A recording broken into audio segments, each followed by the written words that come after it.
సృష్టి fertility centre కేసులో KGH వైద్యుల మెడకు ఉచ్చు బిగుస్తోంది. విశాఖలోని ఆంధ్ర మెడికల్ కాలేజ్లో 1988లో వైద్య విద్య అభ్యసించిన నమ్రత తన బ్యాచ్మేట్స్తో జతకట్టింది. వారిని కూడా సరోగసీ దందాలో భాగస్వాములను చేస్తూ రెచ్చిపోయింది. దీంతో నమ్రత బ్యాచ్మేట్స్ సహా ఇంకెవరిదైనా పాత్ర ఉందా అనే అనుమానాలు వ్యక్తమవుతున్నాయి. బ్యాంక్ లావాదేవీలను కూడా చెక్ చేస్తున్నారు పోలీసులు. ఇప్పటికే కేజీహెచ్లో పనిచేస్తున్న డాక్టర్ వాసుపల్లి రవి, ఉషాదేవి, విద్యుల్లతను అరెస్ట్ చేయగా నర్సింగ్ స్టాఫ్, ఇతర సిబ్బంది పాత్రపై కూడా విచారణ చేయనున్నారు పోలీసులు. దీనికి సంబంధించి మరింత సమాచారం మా ప్రతినిధి చిరంజీవి అందిస్తారు.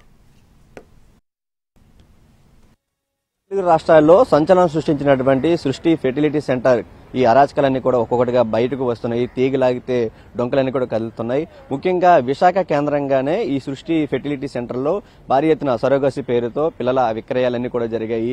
అయితే ఇందులో కొత్త కోణం కూడా వెలుగు చూసింది. ఏదైతే ప్రస్తుతం మనం చూస్తున్నటువంటి ఆంధ్ర మెడికల్ కాలేజ్, విశాఖలో ఉన్నటువంటి కేజీహెచ్కి హాస్పిటల్ వెనకాల ఉన్నటువంటి ఆంధ్ర మెడికల్ కాలేజ్, ఈ కాలేజీలోనే డాక్టర్ నమ్రత 1988 బ్యాచ్లో ఇక్కడ చదువుకుంది.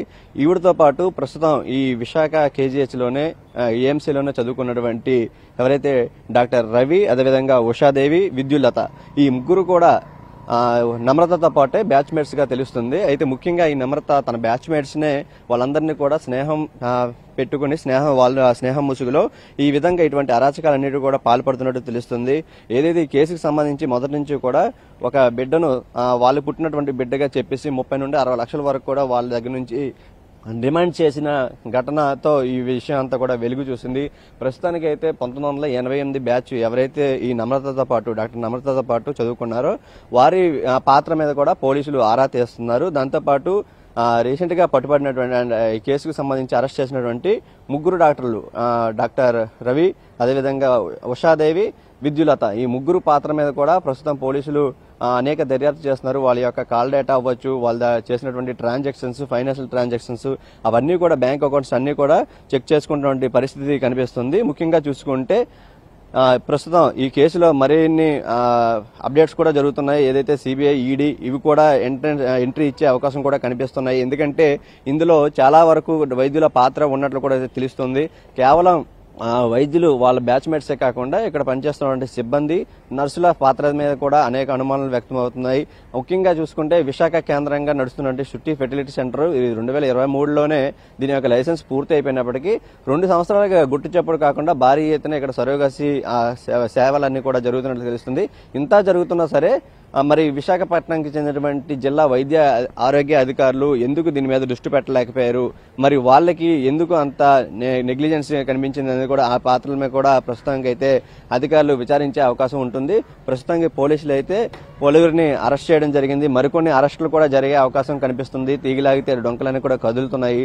మొదటి నుంచి కూడా ఈ కేజీహెచ్లో ఎవరైతే ఈ ముగ్గురు డాక్టర్లు కూడా కేజీహెచ్లో పనిచేస్తూ ఇక్కడ నుంచి ఆ సృష్టి ఫెర్టిలిటీ సెంటర్లో తర్వాత పార్ట్ టైంగా అక్కడ చేసుకుంటూ, అంటే దీన్ని పార్ట్ టైంగా కేజీహెచ్లో ఉద్యోగాన్ని పార్ట్ టైం చేసుకుంటూ దాన్నే మెయిన్ టైం ఉద్యోగంగా ఎంచుకున్నారు. సృష్టి ఫెర్టిలిటీ సెంటర్లో సరోగసి అన్నిటికీ ఖచ్చితంగా ఒక పిల్లల డాక్టర్, అదేవిధంగా మత్తు ఇంజక్షన్లు ఇచ్చేటువంటి డాక్టర్ రవికుమార్, ఇలాంటి అన్ని కేటగిరీలో ఎవరైతే అవసరమైనాయో అలాంటి వాళ్ళందరినీ కూడా తన గ్రిప్లో పెట్టుకుని ఈ ముసుగులో ఈ దందా అంతా కూడా నిర్వహిస్తున్నట్లు తెలుస్తుంది. ఏదేమైనప్పటికీ ప్రస్తుతానికి అయితే విశాఖ కేజీహెచ్కు ఇది ఒక మాయిన్ మచ్చ లాంటిది. ఎందుకంటే ఇది ఆరోగ్య ప్రదాయిని కేజీహెచ్, అంతేకాకుండా ఏఎంసీ ఆంధ్ర మెడికల్ కాలేజ్ కూడా 100 సంవత్సరాల సెలబ్రేషన్స్ కూడా జరుపుకున్నాయి. ఇలాంటి సెలబ్రేషన్ చేసుకున్నటువంటి ఎన్నో గొప్ప గొప్ప వైద్యులను అందించినటువంటి ఈ ఏఎంసీ కూడా ప్రస్తుతం వీళ్ళు చేసినటువంటి ఈ పని వల్ల ప్రస్తుతం వైద్య రంగానికే మచ్చ తెచ్చినటువంటి పరిస్థితి కూడా కనిపిస్తుంది. మరి దీని మీద అధికారులు ఏ విధంగా లోతైన దర్యాప్తు చేస్తారనేది కూడా చూడాలి. ఇప్పటికే అయితే ప్రస్తుతానికి ముగ్గురు డాక్టర్లను, ఎవరైతే డాక్టర్ రవికుమార్, అదేవిధంగా ఉషాదేవిని ఇక్కడ అరెస్ట్ చేయడం జరిగింది. ఇక్కడ కేజీహెచ్లో పనిచేస్తున్నారు.